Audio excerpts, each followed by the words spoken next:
Recording in progress.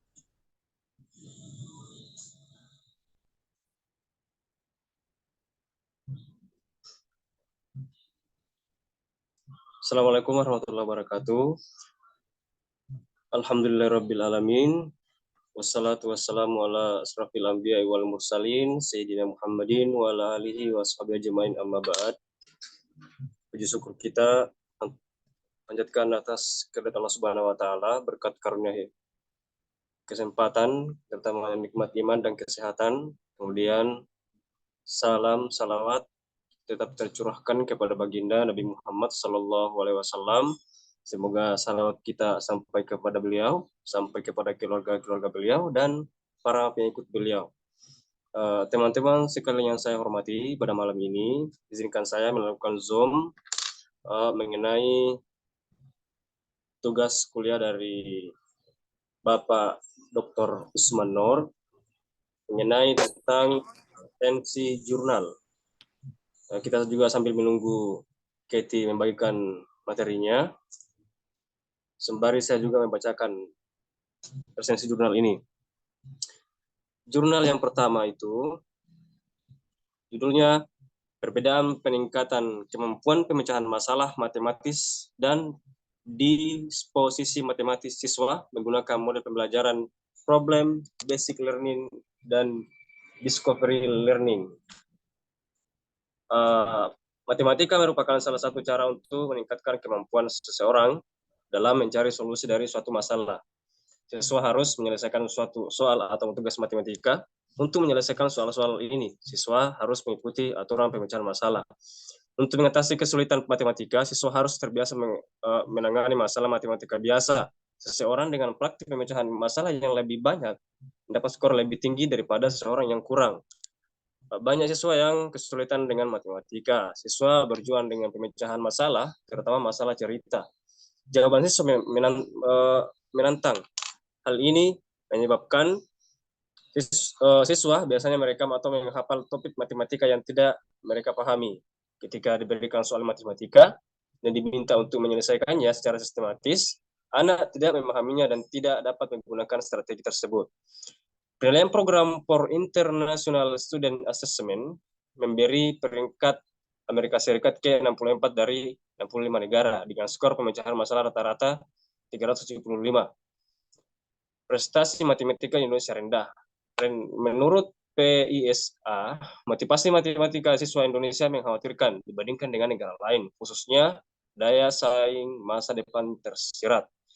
Kemudian hal ini sesuai dengan penelitian sebelumnya, seperti pada studinya menunjukkan dia kesulitan merekam informasinya. Hampir 76,9% siswa kelas 11 SMA Negeri 7 mengalami kesulitan dalam menentukan konsep matematika. Siswa kesulitan menghubungkan apa yang sudah mereka ketahui dengan pertanyaan yang ingin diajukan. Banyak siswa kesulitan untuk mengubah kalimat pertanyaan menjadi kalimat matematika.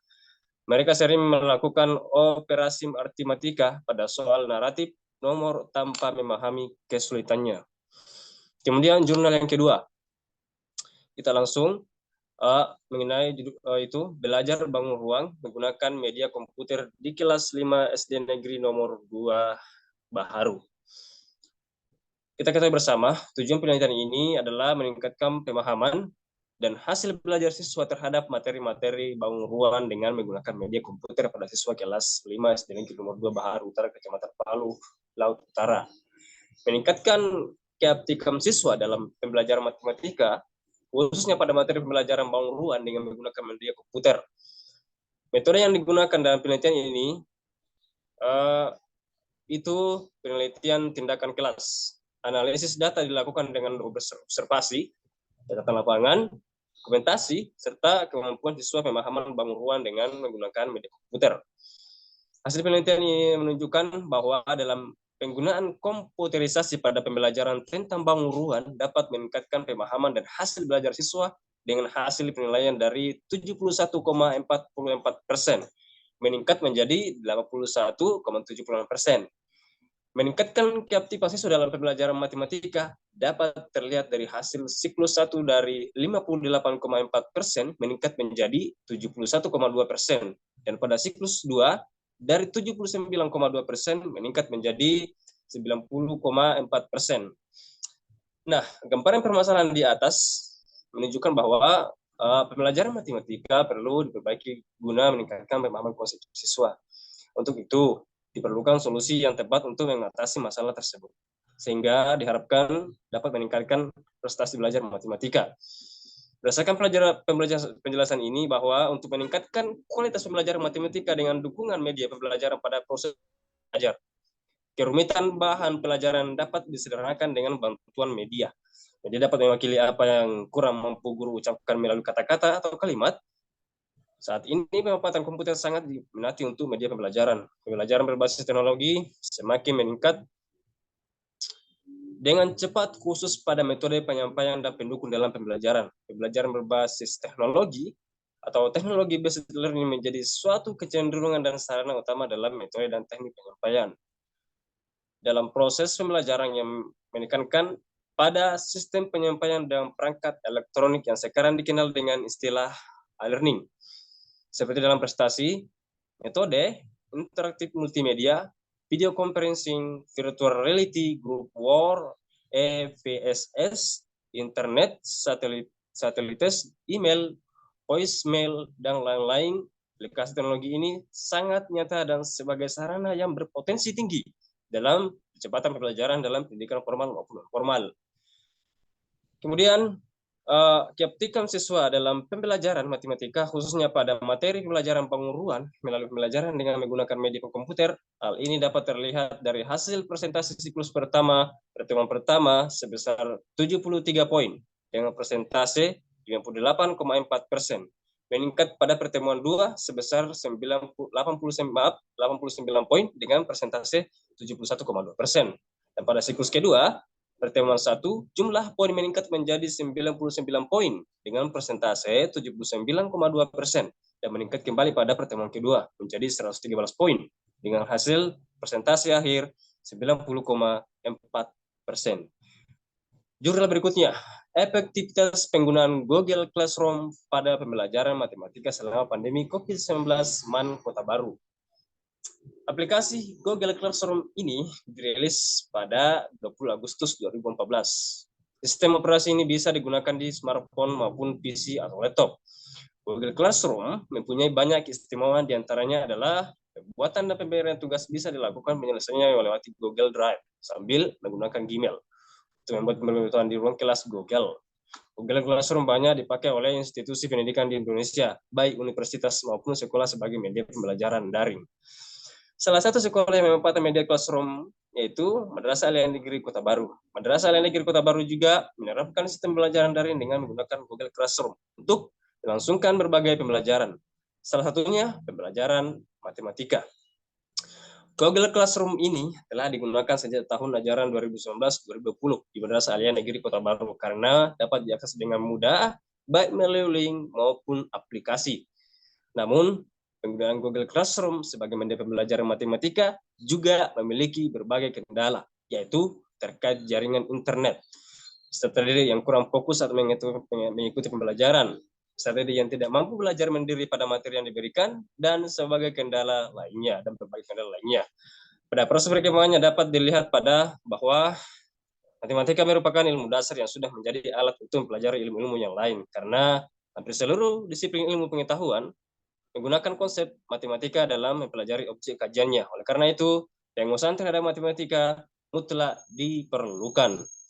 Kemudian,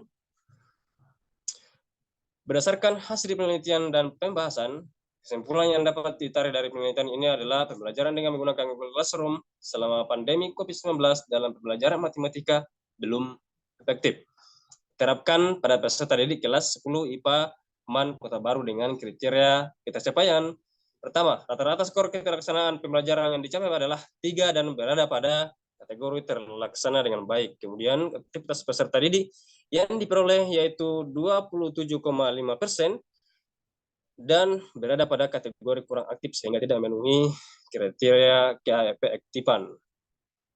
Kemudian, hasil belajar peserta didik yang mencakup rata-rata hasil belajar matematika peserta didik yang tercapai 71,58 lebih besar dari 69,9 nilai KKM 70 dan memenuhi kriteria keefektifan, Kemudian rata-rata peningkatan hasil belajar berbasis data didik, yakni skor rata-rata peserta lebih tinggi dari skor rata-rata yang pretest yang digambarkan dalam bentuk gain terminalisasi melebihi 0,29, yaitu 0,3, berada pada kategori sedang. Kemudian ketuntasan klasikal hasil belajar peserta didik kurang dari 80%, yaitu 76, maksudnya 76%, dan tidak memenuhi kriteria keefektifan. Rata-rata skor respon peserta didik terhadap penggunaan Google Classroom pada pembelajaran matematika selama pandemi COVID-19 pada peserta didik di kelas 10 IPA sebesar 3,5, kurang lebih 3,5, dan berada pada kecenderungan positif sehingga tidak memenuhi kriteria keefektifan. Kemudian jurnal keempat, penggunaan jurnal oleh mahasiswa pendidikan bahasa dan sastra Indonesia di STKIP Paris Barantai. Salah satu sumber informasi tersebut adalah jurnal elektronik. Jurnal elektronik dapat dijadikan sebagai salah satu sumber informasi, karena informasi yang disajikan biasanya lebih mutakhir jika dibandingkan dengan koleksi tercetak. Dengan menggunakan jurnal elektronik juga dapat menghemat waktu dalam pemakaiannya, karena dapat diakses bersamaan. Jurnal elektronik merupakan bagian dari koleksi terbitan berseri di mana memiliki kelebihan dibandingkan dengan jurnal tercetak. Selain menghemat waktu, jurnal elektronik juga bisa menghemat biaya dan tenaga. Namun, dalam pemanfaatan jurnal elektronik masih ditemukan adanya kendala. Terkadang mahasiswa enggan untuk memanfaatkan jurnal elektronik sebagai sumber informasi. Hal ini bisa dipengaruhi oleh beberapa faktor seperti terkendala jaringan internet dan bahasa. Jurnal yang menyajikan tulisan ilmiah umumnya berbahasa asing. Kemudian, jurnal merupakan kata yang merujuk ke perluasan makna dari sesuatu yang diterbitkan dalam versi digital dengan atau tanpa versi tercetak. Jurnal menurut Lassa HS adalah jurnal yang segala aspek mencakup penyampaian, review, penerbitan, dan penyebaran dilakukan secara elektronik. Sedangkan menurut Livy, jurnal adalah sarana berbasis web untuk mengelola sebuah jurnal ilmiah maupun non-ilmiah. Sarana ini disediakan sebagai wadah bagi pengelola, penulis, dan pembaca karya-karya ilmiah. Jurnal elektronik menjadi cukup populer karena biaya perlengkapan elektronik yang turun dengan signifikan. Dengan demikian, publikasi lebih efektif, biaya publikasi yang distribusi juga lebih ekonomis dibandingkan dengan jurnal yang tercetak. Keuntungan jurnal lainnya yaitu kecepatan. Artikel dapat segera diletakkan di web tanpa mengganggu waktu yang lama lagi. Penulisannya mudah, merupakan keuntungan utama dalam format digital. Dengan demikian berpengaruh terhadap berkurangnya duplikasi penelitian karena lebih cepat mengetahui penelitian sebelumnya. Akibat lain bagi penggunaan banyaknya informasi dalam bentuk artikel yang terkumpul karena dibaca dan dirasakan terbaru isinya. Kemudian interaktif. Kemudian dalam mengakses artikel yang langsung dibaca dan juga dicetak, jika dibutuhkan, artikel dapat segera dikirim melalui email. Kemudian aksesibilitas. Akses melalui internet merupakan salah satu cara akses yang berbeda dengan jurnal tercetak. Cara tersebut memberikan kemudahan mengakses beberapa jurnal, sehingga online jurnal dan berbagai pemecahan kendala dalam penelitian yang demokratis. Kelebihannya lainnya, beberapa penggunaan dapat mengakses online jurnal secara bersamaan. Kemudian links merupakan kaitan antara satu artikel dengan artikel lainnya. Jurnal yang terakhir, peningkatan hasil belajar tematik muatan IPS tema 2 subtema 1 kompetensi memahami makna proklamasi kemerdekaan menggunakan media video konferensi Google Meet pada siswa kelas 6 SD Negeri 1 Batuah tahun pelajaran 2021-2022. Pada hari Jumat tanggal 27 Agustus 2021 diadakan pembelajaran jarak jauh tematik muatan IPS dengan penguasaan kompetensi memahami makna proklamasi kemerdekaan, upaya mempertahankan kemerdekaan, dan upaya mengembangkan kehidupan kebangsaan yang sejahtera. Pembelajaran disampaikan melalui media Google Classroom. Langkah-langkah pembelajaran disampaikan secara tertulis. Anak-anak diminta untuk memahami materi berupa bacaan berjudul Arti Penting dan Penerapan Proklamasi Kemerdekaan. Setelah membaca materi, bagi anak-anak yang belum paham diperbolehkan bertanya dengan cara mengirim pertanyaan melalui media WhatsApp. Kemudian kegiatan berikutnya adalah mengajarkan evaluasi tertulis dalam bentuk 10 soal pilihan ganda. Namun ketika hasil evaluasi dinilai diberikan, ternyata hanya 1 dari 19 siswa yang menjawab dengan tepat. Nantinya 0,05% dan 0,2 anak memperoleh nilai kurang lebih 70 sesuai atau di atas KKM. 9 anak memperoleh nilai di bawah KKM, sebanyak 4 anak tidak mengerjakan evaluasi. Hal ini menunjukkan akan lemahnya kemampuan membaca pemahaman pada sebagian besar anak.